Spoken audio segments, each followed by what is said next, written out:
I'm excited to be here. My name is Jon. Thanks for having me and being here to listen. I'm going to talk a little bit about Canary, but I'm also going to talk about love and relationships. And I promise I'm going to try to tie those two things. Awesome. Okay, cool. So I'm going to tie relationships into product design. Because I think we probably have a lot of people here that are working on products. Maybe show of hands. Who here is like working on a product? So we have 7 people, just kidding. So we have a lot of people who are working on products, cool. Another show of hands. Yesterday was Valentine's Day. Who here like went on a Valentine's Day date or did something Valentine's-y yesterday? A few of us, probably not too many because we were probably all like working, but I'm gonna just go off the assumption that we have a lot of people in the room that have experience with relationships. Is that fair? Okay, so I'm gonna kick off by telling you about my first relationship. This is where I went to school. We went to elementary school in Oklahoma City. It's called Chisholm Elementary, and it happens to be the place I had my first relationship in the 2nd grade. And when I was in the middle of the school year in the 2nd grade, a girl moved into my class, and her name was Lindsay, and she moved to Oklahoma from Michigan. And like I immediately like fell in love with Lindsay. I was like, oh my gosh, it's happening. I'm 8 years old, and here she is. And then my goal for like the rest of that school year, all I remember from 2nd grade is like trying to get Lindsay to go out with me, whatever that meant as a 2nd grader. And I remember like I have weird specific memories. Like I found a dead spider on the floor in the classroom one time, and I threw it in Lindsay's hair, thinking that like that was how it was gonna happen, you know? And Lindsay was like, what are you doing? You know, she wasn't really having that. And another time I remember that year, I really wanted this windbreaker that I thought was gonna like make Lindsay interested in me. And I actually have a picture of it, this windbreaker here. And my mom bought it for me. Those are my sisters. Anyways, my mom got me this windbreaker, but Lindsay still like wasn't into me. Finally, last day of school rolls around, and we're in the lunchroom, and I'm like sitting with the boys at the boys' table. The girls are like on the other side of the cafeteria, and we're like passing notes back and forth as you know we do in elementary school. And a note comes over that says, Lindsay will go out with Jon if Dave goes out with Erica. And I'm like, oh my gosh, Dave's one of my friends. I'm like, Dave, this is awesome. You just gotta go out with Erica, and Lindsay's gonna go out with me. Dave's like, I don't know, my mom's gonna get mad if she finds out, and I talk him into it. So we pass a note back, like Dave says yes, and the note comes back, Lindsay says yes.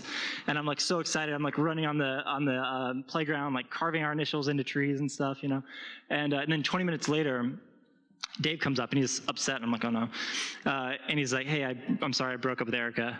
And then Lindsay broke up with me immediately, and that was like the beginning and end of my relationship. Okay, what am I talking about, right? So I've had a little bit of time to think. I've had like 25 years to think about this, and in that time, I realized a few things that are like key ingredients to successful relationships. So here's some of them that I think like Lindsay and I were missing. And then now as I've become a designer and like working on product design and building products, I realize that things that are necessary for a successful relationship also happen to be necessary for a successful product. And when you think about it, the products that you use are actually relationships. And those of you in here that are building products, whether they be hardware or software or anything, what you're really building is you're building a future relationship between this thing and a person. So, okay, about a year ago, I was in an Apple store, and I saw this thing. It was a connected scale, and like immediately when I saw it, I like wanted it. You ever have that moment where you see a product and like you're like immediately attracted to it? You're like, oh, I want to be with this. I want this product. Well, that happened to me with this scale, and so I bought it, and I went home. It happened to be like January, and I had a New Year's resolution to lose some weight that year, to gain some weight that year. And so I bought this product thinking that this would help me in my goal, you know, that year to gain weight. And also I thought it was like really cool because it's a connected IoT device. I take it home, and I had like a really bad initial relationship with this product. Like I could not get it set up, and you may have experienced this with some IoT devices or other products. And it started off really rocky, and then unfortunately, my relationship with this product did not get better. I like was using it every day at first, and then I sort of would forget about it, and then I would stand on it, and it would like tell me things other than my weight that I didn't even know like why it was telling me that, like my BMI, body mass index. I was like, I don't really care. I'm trying to gain weight. And ultimately, like this product was sort of a failed relationship for me because it didn't deliver on what I wanted and it didn't meet my expectations.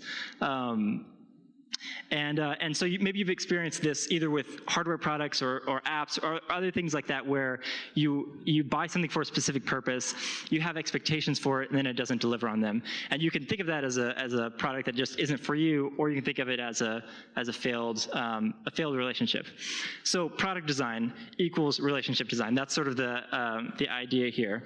And if you think about every product that you own or app that you use or service that you subscribe to, each one of those is a relationship that is either getting stronger or weaker on a daily basis. You might not think of it that way, but it's actually true. Like products don't stay stagnant in our lives. We're either getting more and more connected and dependent on them, or they're sort of on their way out until the next thing comes along. Okay, so I mentioned a few tenets. I had that list of things that are ingredients for a successful relationship. I'm just going to focus in on a few of them, and I'll give some examples from Canary and some other products, and just talk about how I think they apply to how those ingredients apply to building products. So the first one is quality time, and I hope you like the stock imagery. The first one is quality time. So this is obviously an ingredient for like successful relationships, right? Like you need to spend time with someone, and it also happens to be that way with products also. So let me tell you what Canary is if you're not familiar with it. Actually, we have two products now, but this is the first product we launched, which is an all-in-one indoor security solution. And you can see some of the features that are built into the device. We also just launched an outdoor HD security camera, which works within the same app and connects to this as a system. So this hardware product is built or is designed so that you have an initial sort of experience with it, but then once you set it up, you mainly interact with Canary through the companion app on your phone. And the whole the thing that we think about a lot is how to make the app experience not just deliver on like the utility of being a security device, but make the app experience something that's engaging so that people that have a Canary want to actually spend time with Canary and spend time with it through the app, since you don't interact with the hardware really after that first setup. So let me show you kind of a little bit of an evolution. So when we started, this is like an early version of what our app looked like, and we got a lot of things wrong in this version. What we were trying to make it like talk to you like in natural language and kind of give you a status update on like what's happened in your home during the day. And what we found though is that it wasn't very engaging, and people really weren't interacting with it frequently.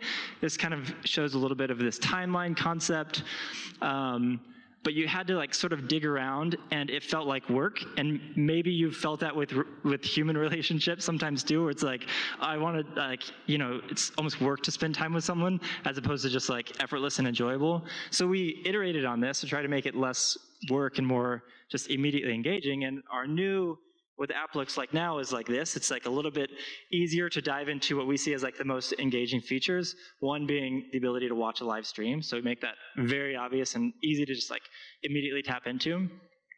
And the other being the timeline, which actually we saw in the previous version, still exists, but we sort of changed the look of it and made it easier to just sort of like quickly dive into events or things that were recorded during the day. And so this was sort of some of our iteration on this, but with the whole idea of how do we turn this thing that would otherwise be a utility device and make it more of an engaging experience and that would cultivate a relationship. Okay, so next principle, crisis management. Any relationship, you're gonna like hit some rocky patches, right? And you're gonna have to figure out how to get over them.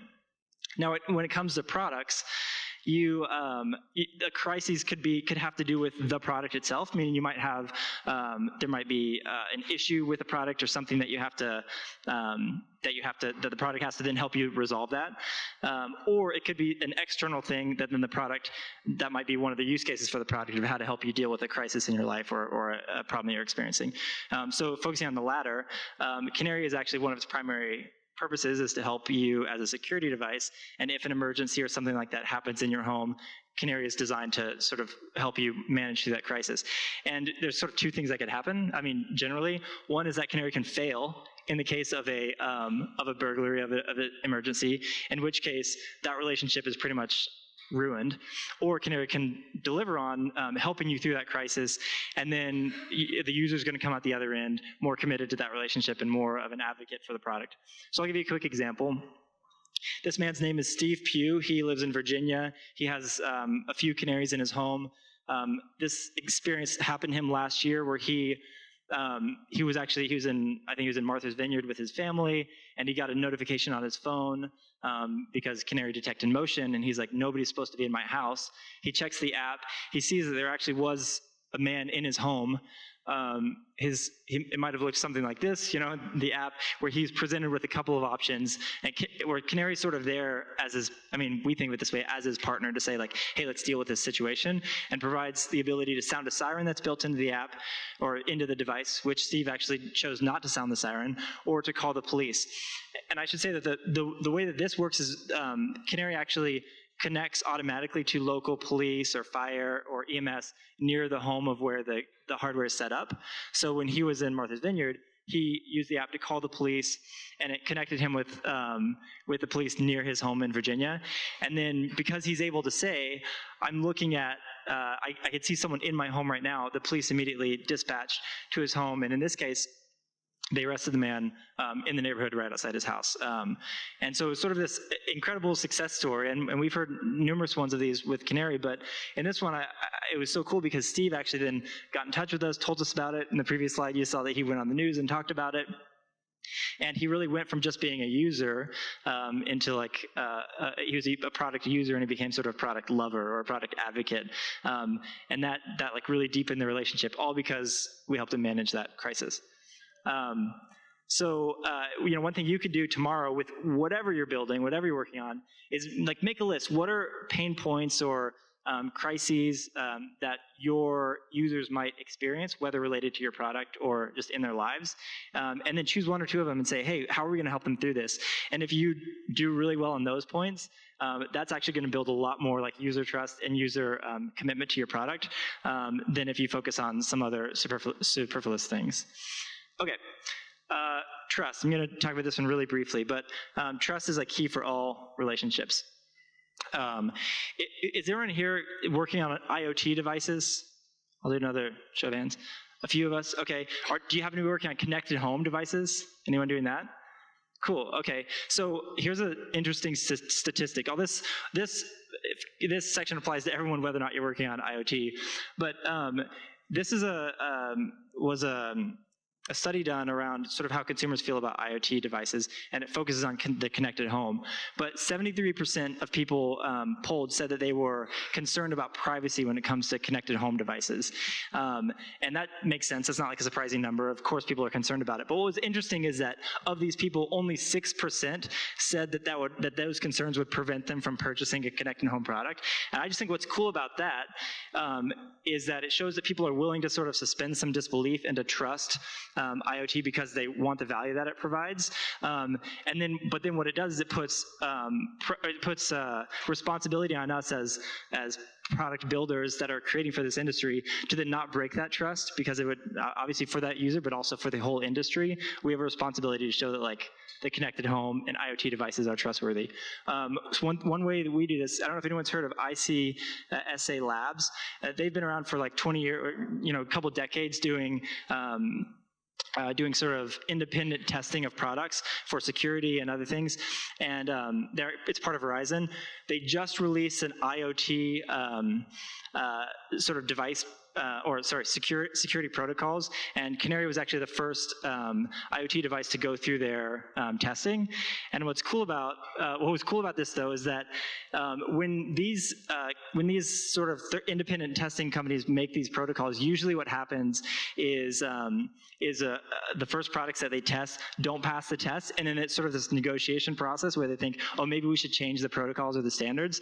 And Canary actually passed all their standards without them needing to change anything or negotiate anything, which was cool for them because they realized, like, hey, we have these high standards set, but actually they are achievable and meetable. So anyways, no matter what you're working on, you have to think about making sure that you're going to live up to the trust that a user places in you. And finally, just a quick thing is a little magic. Every relationship needs this, or you might, as designers, you might refer to it as surprise and delight. You want to find ways to surprise and delight people that use your product. And sometimes we jump into this too early in relationships. Like if you're on a first date and you like say you want to like order for someone without asking them first what they want, that's like a little bit like overstepping as opposed to learning about them first. But the best products learn about their users, figure out what they want, and then surprise them later because they actually got to know them. A great example is Netflix. Many of you probably use Netflix. The awesome thing about Netflix is their onboarding experience. They ask you to choose a few movies that you think that you would like, and then they go through this process where they say we're personalizing it for you, and then when you do finally land on the interface for Netflix, you feel like it's actually the product has taken an effort to get to know you and then deliver an experience that's going to matter and be relevant to you.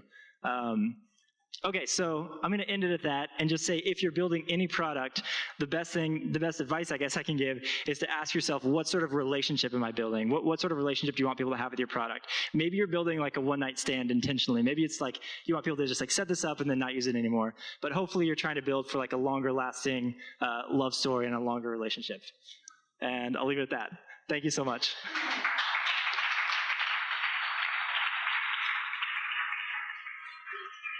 Happy to take some questions. This was awesome. Yeah. Right after Valentine's Day. Yeah. We feel so special. Yeah. Love is in the air. Yes. Can you give us a little bit of sort of data points about Canary, whatever you can share, because it's exciting to have you guys sort of grow in the New York ecosystem and build this very successful connected devices company. Like anything you can share in terms of trajectory? Yeah, sure. I mean, I talked a little bit about the product, but just as far as a company, we're based here in New York City. We launched about 4 years ago.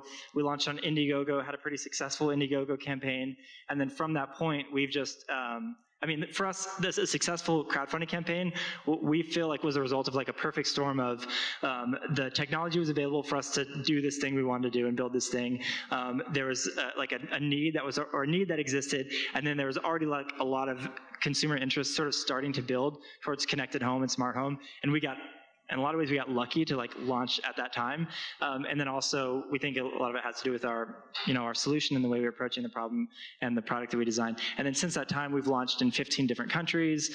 We're in all major retailers here in the US. We just launched our second product a couple months ago, as I mentioned. And we're still right now very focused on home security, but we think the technology that we're building has a lot further, larger applications that we want to branch into in the future. Very cool. One question over there. Hi. Do you consider yourself a retail product company or a security service? Thanks. Okay, so the question is, do we consider ourselves a retail product company? Is that right? Or a security service? Great question. The distinction there, I think, is between are we just about the product, like the hardware, or are we more of a services company? And the answer is sort of both, but what we're moving towards is more of a services company, but we're not going to lose our focus on the hardware. So we just recently launched something we call Canary Membership, which is about adding additional security services that aren't related to the hardware, but they are part of the whole experience. So when you put the device in your home, you have this connection to it through the app. But we thought, well, what other things do people worry about when they think of security, when they think of wanting peace of mind? And a few of those things are like, what happens after an incident? What happens after a burglary? So Canary Membership, we offer some additional services, like we have an incident support line where we actually walk you through the process of dealing with your insurance, of working with police, like right after the incident happens, if we can be helpful with that. And then we also also have a deductible reimbursement that's part of Canary membership. So if your home is broken into, we'll actually cover up to $1,000 anything that was stolen or any damage that was done to the home. And that's kind of the beginning of what we're doing with services, and we see a lot of opportunity to sort of add these additional things that aren't really even hardware related, but they're services related kind of around the whole experience of Canary. So a little bit of both. Another one over there. Hello. So when you pulled up the timeline, there was really personalized information about who left, when, and all that. And I found that interesting. What user data do you guys store? Everything. Just kidding. We store information about when users come and go from the home. We store the video that's recorded, obviously. On the timeline, you could see video clips that are recorded. You can see when a user leaves or arrives home, and that's used to sort of trigger different states of the device. We also store temperature. I don't go into this, but we store temperature, humidity, air quality data. So things just about the home that might be relevant to security incidents or emergencies that happen. And then we store information around like how active you are on the device, what sort of features you engage with in the app. Does that sort of get at what you're asking? Yeah, but what's the benefit of storing? Right. Oh, and probably also like how long do we store it? Yeah. I mean, for videos we only store it as long as the user has asked for. Meaning, like if you're on our free plan, we only store it for 24 hours. If you're on the 1 month video storage that comes with membership, then it's stored for a month. And all that information is really used to like sort of power a better user experience for the user. We're not doing anything right now around how can we take this data and like sell it to others or use it in another way. It's all being utilized back to like providing an experience for the user. The one thing that we are sort of exploring right now is how we can partner with insurance companies to help. It's sort of related to the same thing I mentioned, which how do we help you like get down your insurance premium? How do we help you kind of deal with potential events that would happen? And so we launched this thing where you can opt in to share data with your specific insurance provider to potentially get you discounts on those. But that's a user opt-in thing that we're sort of piloting right now. Yeah. All right, one last question over there. Segues into my next question is like what commercial applications are next? Are you going after landlords or hotels or WeWorks, or what's next to expand beyond like? Yeah, well, first of all, I want to say I'm going to take back that quote from you, which was find an audience and drive a truck through it, because I love that. I think like right now we're very much focused on consumer home security and consumers, because consumer security hasn't really existed in the space. Our appetite is like huge. There's like so many audiences that we want to go after. Like home health is a big one. We think the healthcare industry could really benefit from this idea of people, monitoring loved ones remotely. We think in terms of like buildings, and as new construction's going up, there could be applications there. So there's a lot of like other verticals, but we're currently just trying to stay really focused on consumer home security. Oh, awesome. We should talk.